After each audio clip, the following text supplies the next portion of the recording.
Tell the rogue ambassador, Kenya is not United States. Kenya is not a colony of the United States. Keep your mouth shut when you hear. Otherwise, you will call for your recall back to your country. It will be a tragedy of monumental proportions if, in this time and age, we want to glorify demonstrations that are violent, that destroy property, that destroy people's hustles, that destroy opportunity, that sabotages our economy. I mean, we would be a very reckless people if we were to glorify such. It would be very ungrateful for us to vilify the people who are creating opportunities for us. We have 200 billion investment from the American government. All right, so there has been a split between the government and the opposition about the U.S. Ambassador's sentiments, and many may have been asking, what exactly did she say? You want to listen? Here it is. I arrived in Kenya days before the August 22 general elections. What I witnessed was nothing short of remarkable. Kenya held what many analysts and commentators say was the freest, fairest, and most credible election in Kenyan history. The elections were observed by international and local election organizations, and the results were upheld by the Kenyan Supreme Court, and power was transferred orderly and peacefully at the time. All right, so that's what the ambassador said. I mean, Fred, what is the big issue about what she said? She's quoting commentators, analysts, what they have said after observing the election. Sam, you know, Ambassador Meg Whitman would be forgiven for having arrived in this country late, because she confesses that she came in late in the country, just a few months before the general election. And therefore, she might not understand the history of Kenyan elections and how every 5 years we fight because of elections that do not conform with the general principles of the electoral system. But having said that, Ambassador Meg is representing the U.S. in this country. And earlier on, you mentioned something to do with the Vienna Convention on Diplomatic Relations. One of the functions of these ambassadors is to represent the sending state, the interest of the sending state in the receiving state. In this case, the sending state is the U.S., the receiving state is Kenya. But I'm more interested in how they promote friendly relations between sending state and the receiving state. While what she was saying could be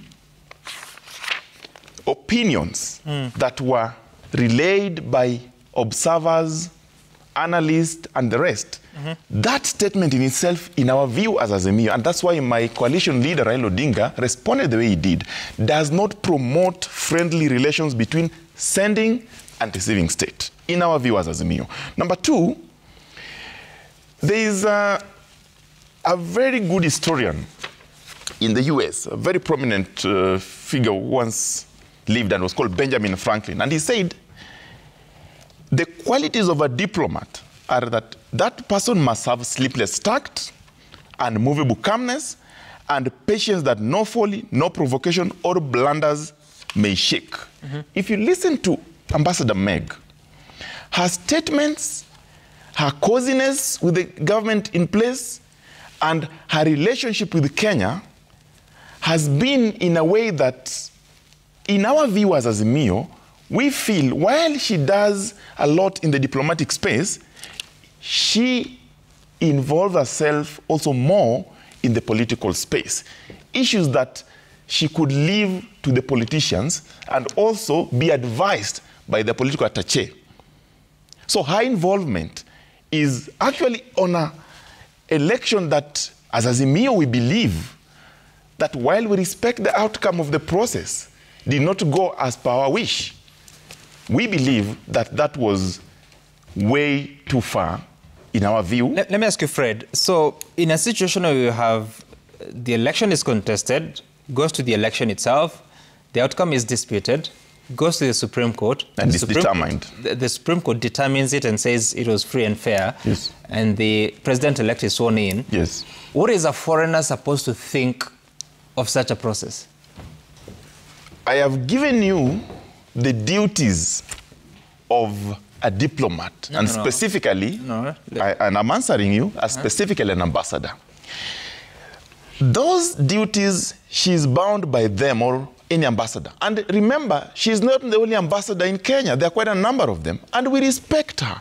And what I'm saying... Not all the ambassadors are speaking... yes, and not all of them have got an opportunity and a right to comment on anything. They could do that. How come she's the only one who came out strongly? I know this is not the first time. She has also demonstrated that, you know, she can do so much with Kenya.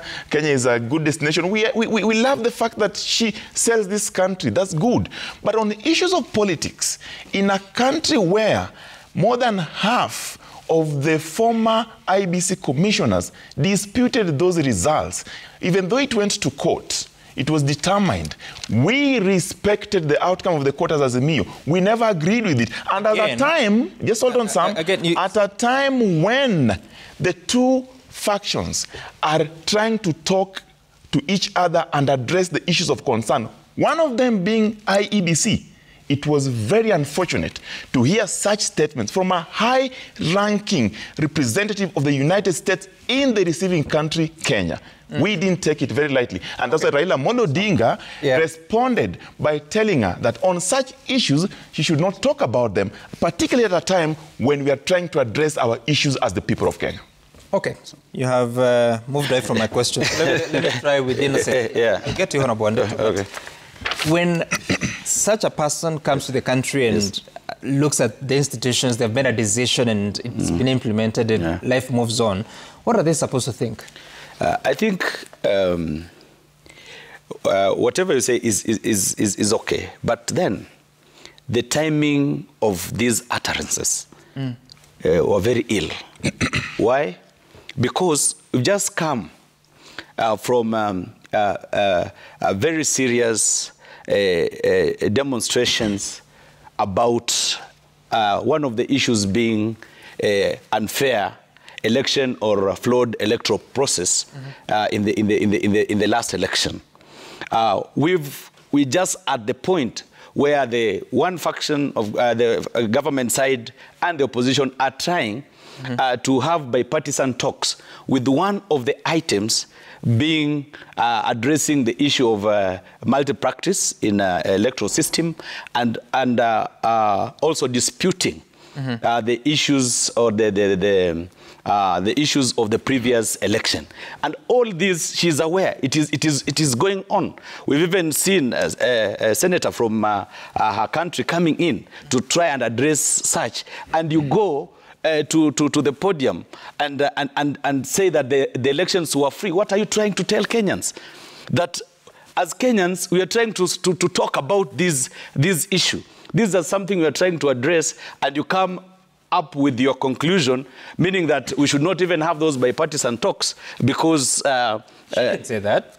I mean, but that is what is implied. And again, it goes back to us as Azimio to think that especially the American maybe had a lot of influence in this election, and that's why we saw we've seen a lot of conversations now on LGBTQ coming in, which we suspect is coming from America. We see now conversation on GMO foods, GMO food coming in, coming from America, meaning that we are suspecting now, or it's making it clear that America must have influenced this particular election. Honorable Mugabe, might you not be overstretching it? No, I'm not overstretching. The background to what she was saying. She had said that she was explaining why Kenya, and she had said that Kenya, several factors, including stable democracy, the most stable democracy in the region, and she was going ahead to explain and saying that it's one of the reasons is because the recent election has been termed by commentators and analysts as the most freest, fairest, and most credible. And that's what I'm asking. On that alone, what is the problem with such a statement? As a diplomat, you must look at the whole sphere. What is happening in the country? What is the mood in the country? What are people talking about? People are talking about election malpractice. People having demonstration. Do you agree that Kenya is a stable democracy? I agree. What makes a stable democracy? Because the people are given power one, the sovereign power vests with the people, and they make their political decision. And what we are questioning is, yes, we've been given these powers, but is the process correct? Is the process determining proper end results? And we're saying there are gaps. There are gaps in the process that must be addressed. And one would even question, like, even up to date, the Form 34Cs have not been officially gazetted. Why? The forms from the 290 constituency on the election. What is happening in between there? That's why we are saying, can you open the server so that we see who actually won the election? And if you won the election, why are you afraid to open the servers? Open them so that if you won, we'll say okay. If you didn't, then we can start discussions in and around that, and also will form basis for improved electoral process in the country. And this has been happening, and it has been improving every other day. Ambassador Whitman's statement stopped that from happening. You see, as a diplomat, it actually influences that. I agree. It actually influences. When you say, as a high-ranking official, that from analysts and from observation, it was the freest, the most accountable, the most whatever. When you say that, and then you go into audit of this election, as we are requesting from Azimia, and we say, let's audit the presidential elections. Of course, in line with the duties of IBC, observation, facilitating observation, monitoring, and evaluation.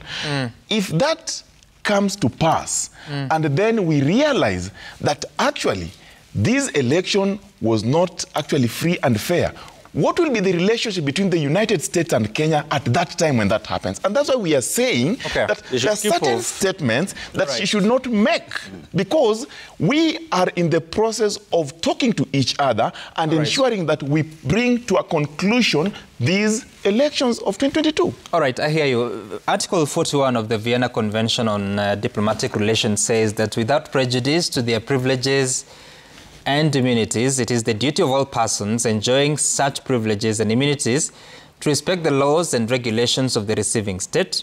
They also have a duty not to interfere in the internal affairs of that state. Absolutely. I'll be asking you what that means in the current context. But first, let's listen to what the President and the deputies said about those opinions expressed by the ambassador. The American ambassador said two statements of facts. She said the last election was the freest and the fairest in the history of Kenya, which is a statement of fact. She said Kenya is open for business, which is also a statement of fact. Kenya and America enjoys cordial diplomatic relations, and we commend the American ambassador to the Republic of Kenya, Meg Whitman, for the pragmatic leadership in promoting better and closer working relationship between Kenya and America. Okay, so you can feel the heat that this is generating. Yes. But why do those in leadership find it so important to defend the ambassador who actually spoke for herself? First of all, because, you know, as soon as the ambassador spoke, someone, you know, none other than the leader of opposition was out there, of course, making what was unfortunately very sad and very disparaging remarks on the ambassador, describing her as rogue, which is a very, very strong word, and asking her to keep her mouth shut. I think that's very undiplomatic language coming from a very senior figure. And some is important to know that the American ambassador, while she's just an ambassador, she's also a person who has a long history as a very credible leader, a CEO of Hewlett-Packard, of eBay, and many other organizations. And, you know, when you sort of just like, you know, make those sort of remarks and use those sort of words, I think maybe that's why it prompted the president and the deputy president to want to comment on that. But I think what we need to deal with here is the facts. The elections of of the election of 9th August 2022 was determined by IEBC and a winner announced. It was contested in court. The court did its work. And the person who is actually in charge of really saying whether it was free and fair is a court. And they went through a very rigorous process and a pronouncement was made. Now, I think the ambassador is just giving her observation, of course also corroborated by facts.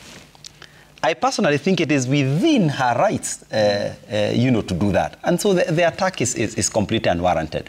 And, when Fred and my brother here, Innocent, says that, the timing and the circumstances is wrong, I don't know what they mean, because to the best of my knowledge, auditing of the election is not part of the matters on the table, as far as the bipartisan talks is concerned. On Kenya's side, it is. I do not know what they mean. What we are really discussing, or the item that we possibly will be discussing here, will be the reconstitution of IEBC and not going backwards. There are no servers to be opened because they have never been closed anyway. I think there's a mix-up of issues here. Let us deal with what the ambassador said, and I think it was all, just like the president has said, it was statements of fact, nothing else. What we are saying, Sam, is that we feel the ambassador is very insensitive to talk about such, when as a country we're trying to navigate through this bipartisan process, like walking in eggshells. It's a delicate balance. We're trying to come together and talk to each other. And one of the issues that we want to address is the issue of the previous election. Then she comes and waters down the little gains that we've started to Wait a minute. get. What influence does she have on internal process? She's a diplomat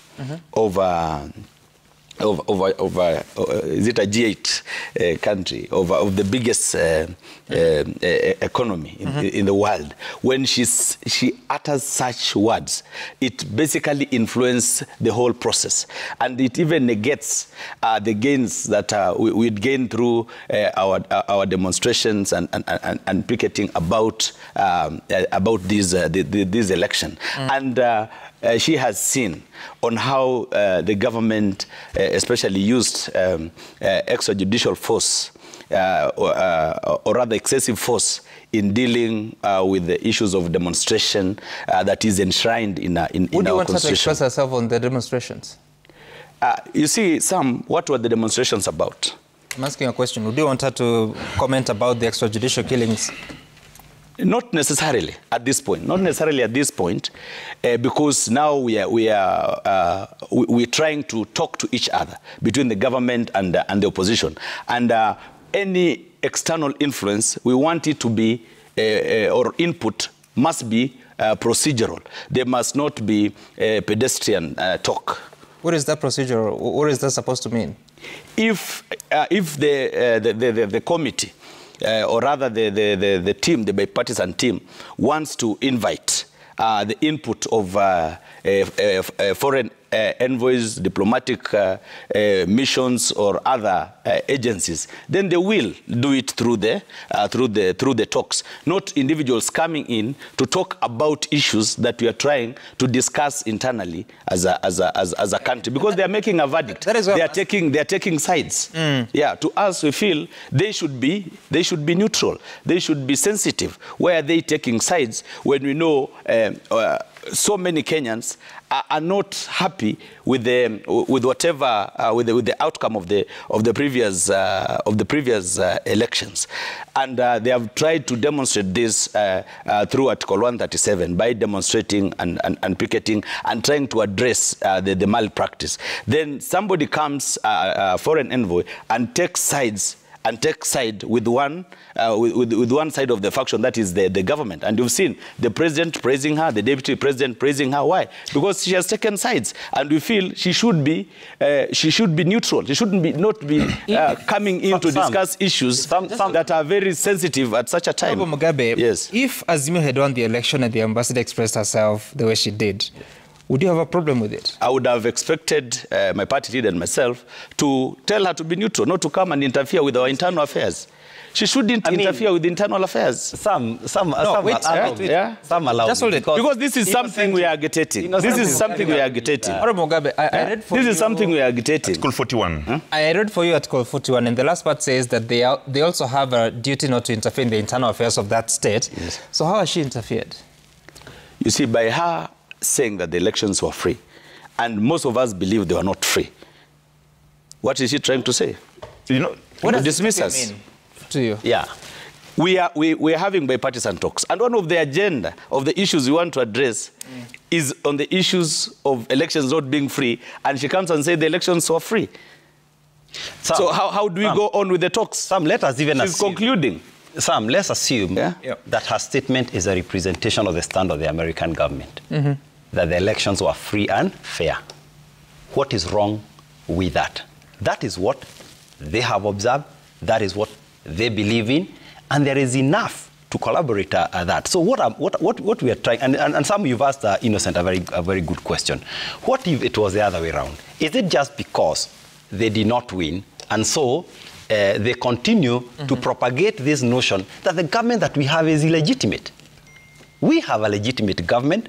We have a government elected by the people. It is properly in power. It is properly executing its mandate as per the law. The way it got there, that process has been validated. What is wrong with anyone else saying they agree with that process? I don't think it is in any way prejudicial to the talks.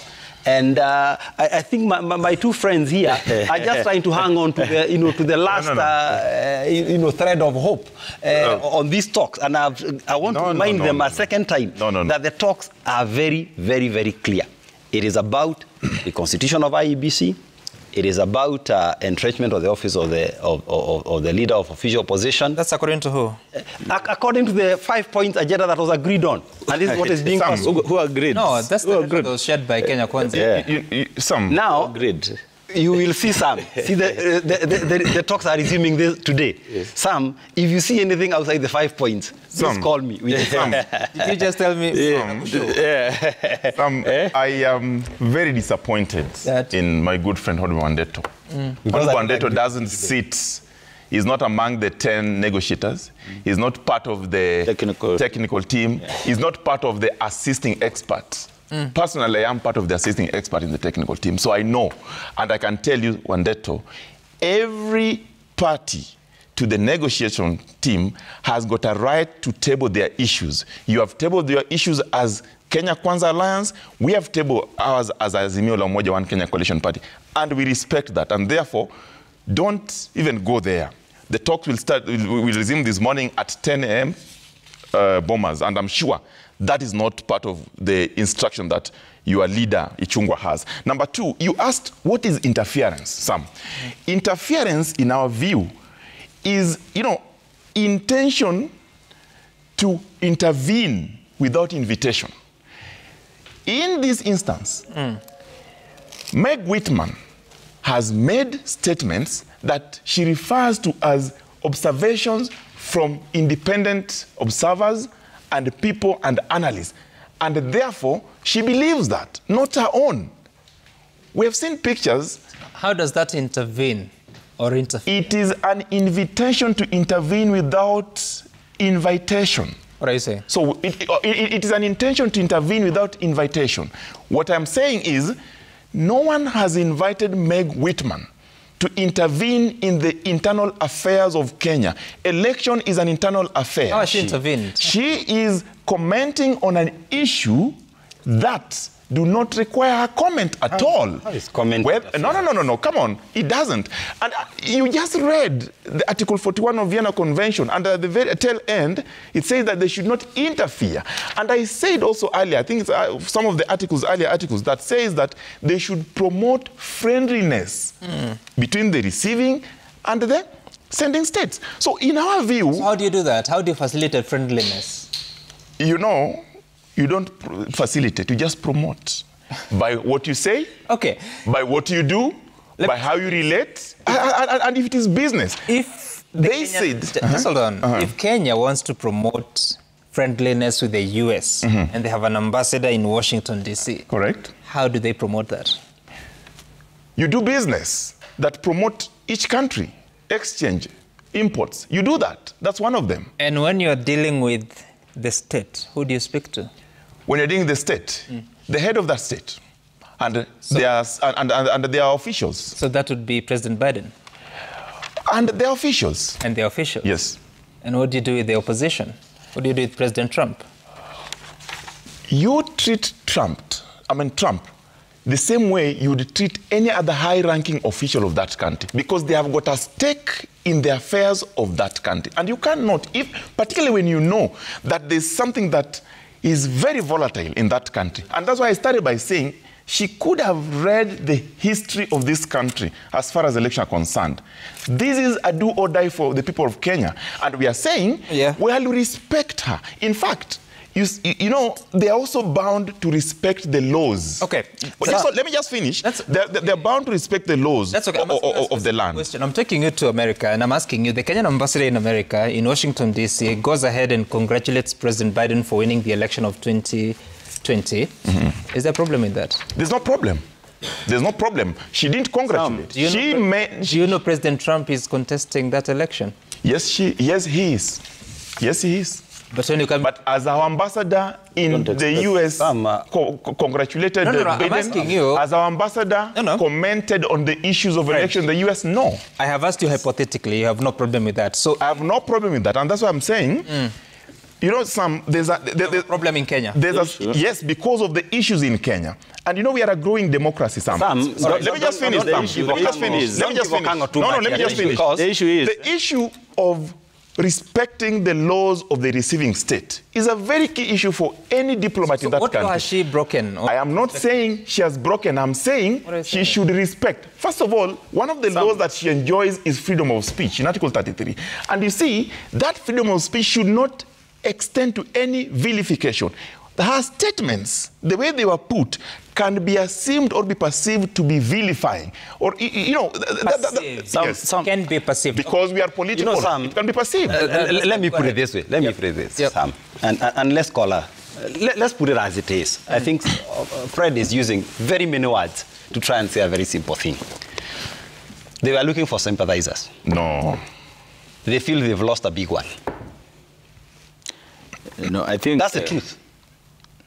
Looking for sympathizers from where? For what? International community. How? The international community is trying to say, look, this election thing is over. You see, so whenever someone seems to... You know, Wandeto cannot be Meg's spokesperson. Meg is not an international community. Hold on. Meg is not an international community. Allow me. You are not an international community. I've given you time. Okay. I've given you time. Okay, go ahead. I've given you time. And you should also give me time. Okay. You know what about Wandeto? But to have to intervene... of the U.S. Ambassador Meg Whitman, who is not citing analysts and commentators. Yes.